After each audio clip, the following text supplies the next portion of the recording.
How's it going, gents? Here we are with my brand new Yamaha MT10SP. Or for you Americans, you might know it as the FZ10. What this basically is an MT10 with some of the goodies from the R1M on them. So you get the Öhlins semi-active electric suspension.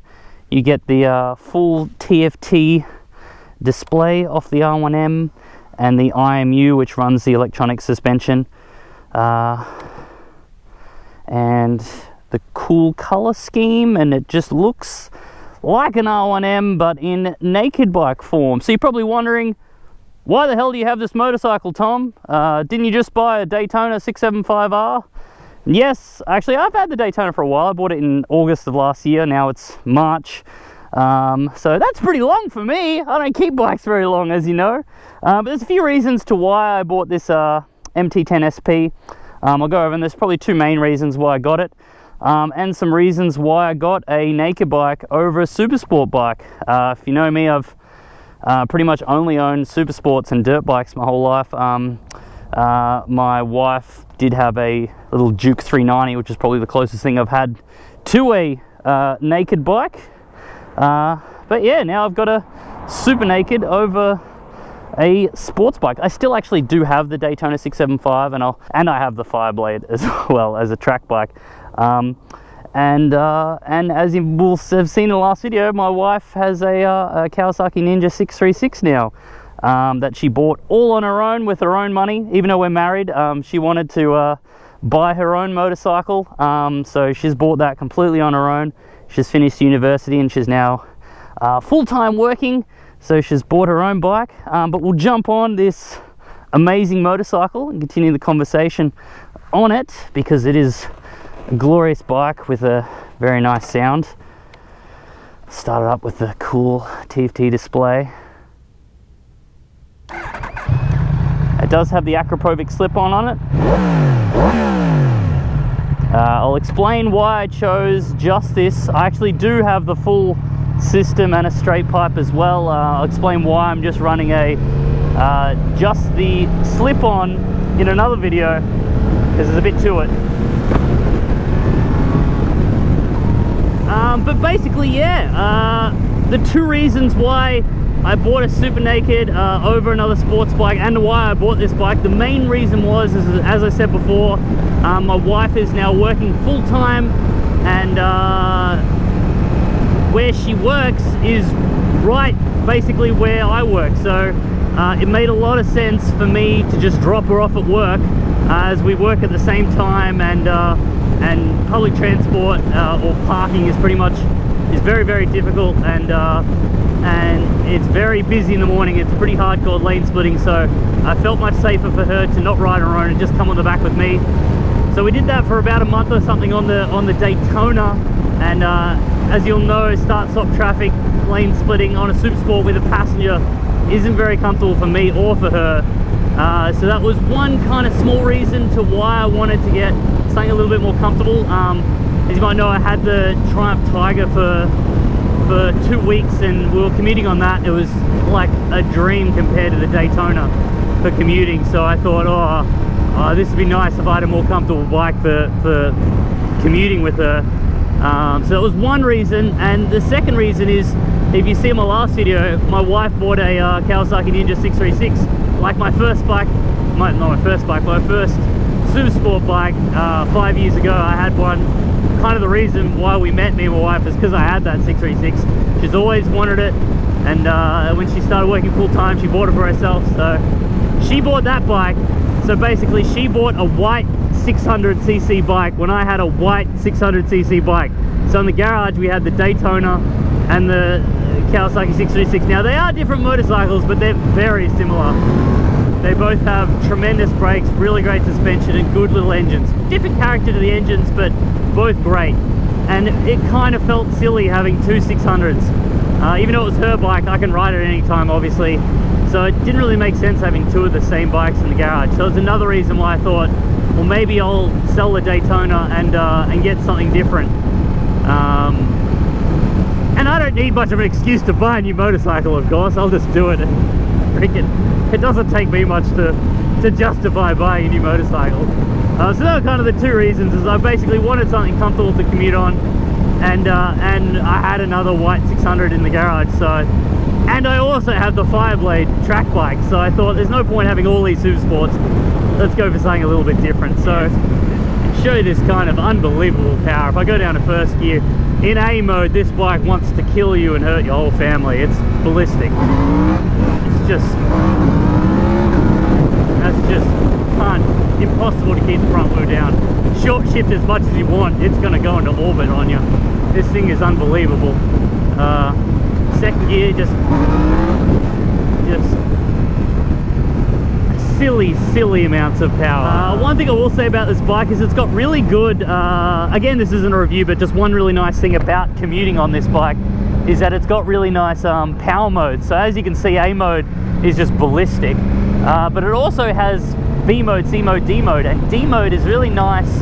I've got it kind of set up for commuting. Obviously commuting, you know, I love doing wheelies and being silly and shit, but when I'm commuting, my entire goal is to get me and my wife to work safely and shit. So D mode is fantastic. It's got traction control and wheelie control, and it really dulls down the power which you need, because A mode, she'll literally fall off the back if I wrap it on in A mode.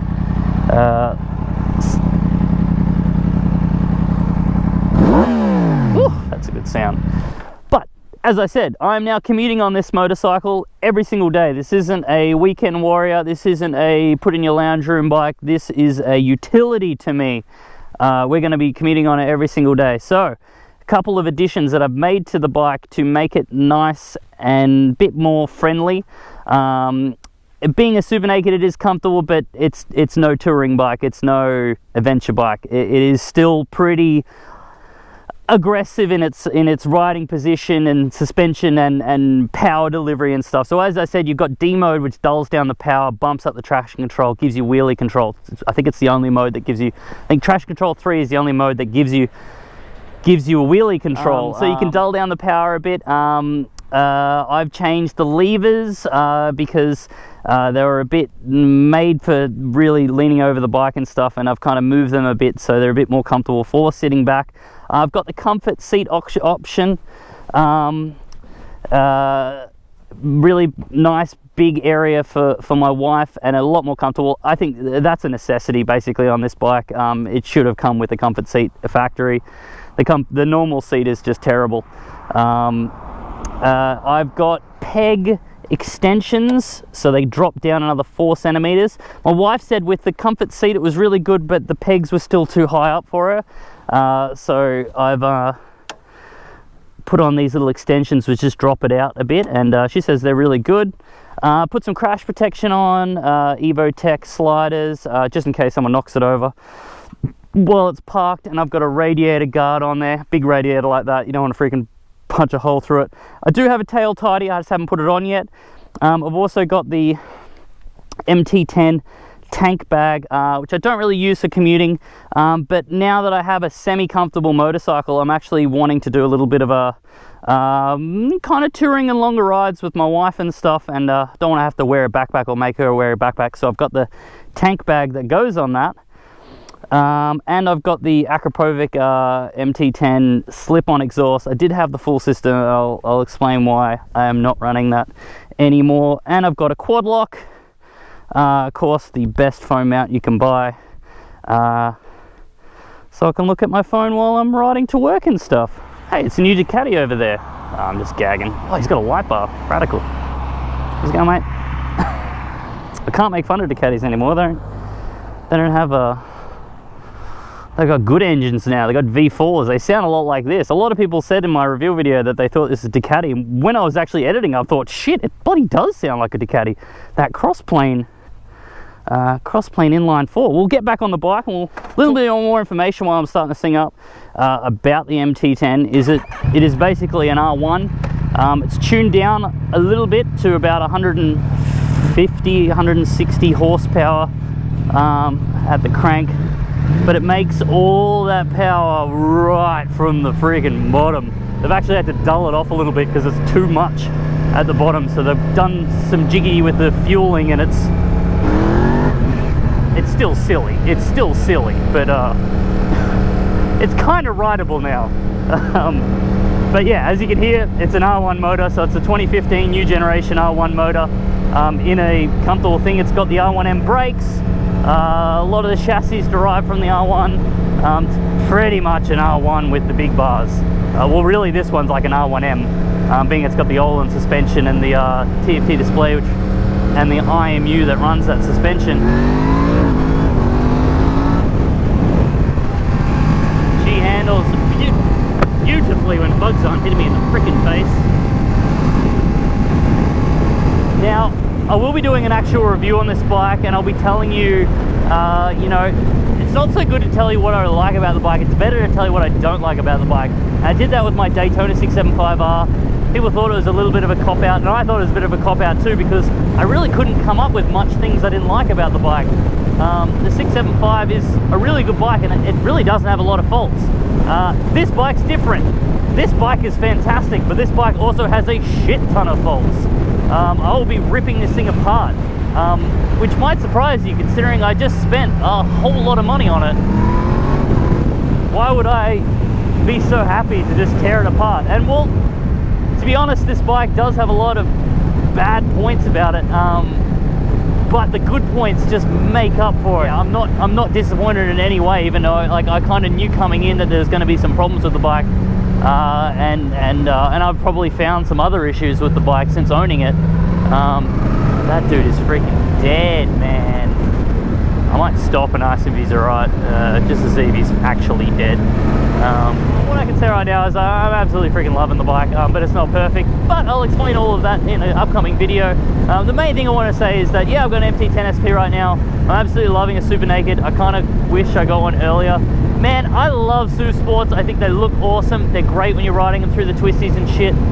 But for everyday riding, oh man, Super Nakeds are just better. I know you kids are going to hate that on YouTube because you think fastest is the best and Super Sports is the only way to go. But honestly, man, these bikes are beautiful to ride. They're great to ride in the twisties, and they're comfortable to ride on the freeway and everyday riding, man. They are bloody brilliant. Don't get me wrong, I love my sports bikes, but these are bloody awesome, man. So what I want to say is why I got this over another sports bike or an R1M, which has always been a bike I wanted to get, was an R1M. When I made my first review video back in 2015 of the R1M, you know, I still stand true to what I said about it. It was horribly uncomfortable. A brilliant bike for track and really hardcore twisty riding, but for me it was incredibly uncomfortable, and I have to do a lot of freeway miles just to get to some twisties. I mean, sit on a freeway for like 2 hours on that bike to go out to twisties, as good as the bike was. So that's why I've found that you know, unless you're tracking and unless you live right in your canyons and you canyon all the time, you're a weekend warrior. I massively prefer a Super Naked now. Don't get me wrong, I love my freaking sports bikes. I think they look the best. You know, they've usually got the best features and they're the fastest. These are just more livable and stuff. I still am going to have the Super Sport. My wife's got a 636. I've got the Fireblade track bike. So don't get me wrong, I'm still a sports bike guy, but I'm really enjoying this bike, and it's why I got it over the R1M or another sports bike. And it's because I need to ride it all the time. I need to ride it to work every day. I need to commute on it, something that's just terrible on a Super Sport. You know, some people really like the riding position of a Super Sport. I personally think they're lying. I've ridden Super Sports for like 5 years and they're crap. I'm gonna go ask this guy if he's alright. I'm kind of scared because he's in a smashed up car. He looks dead. Is he alright? Hey mate, you alright? You're all good, man? Yeah, just waiting for me, mate. Just waiting for a mate? Yeah, fucking the windscreen fall. You broke the windscreen? Yeah, something fell on it.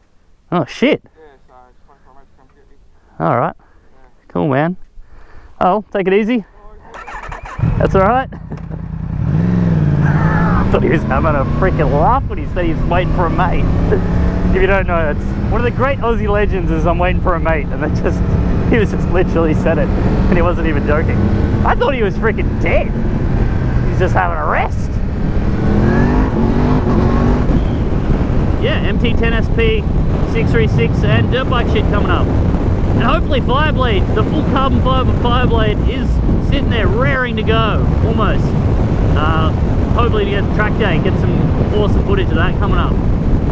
Let's give it a small wrap on in first and somehow try and keep the front wheel down.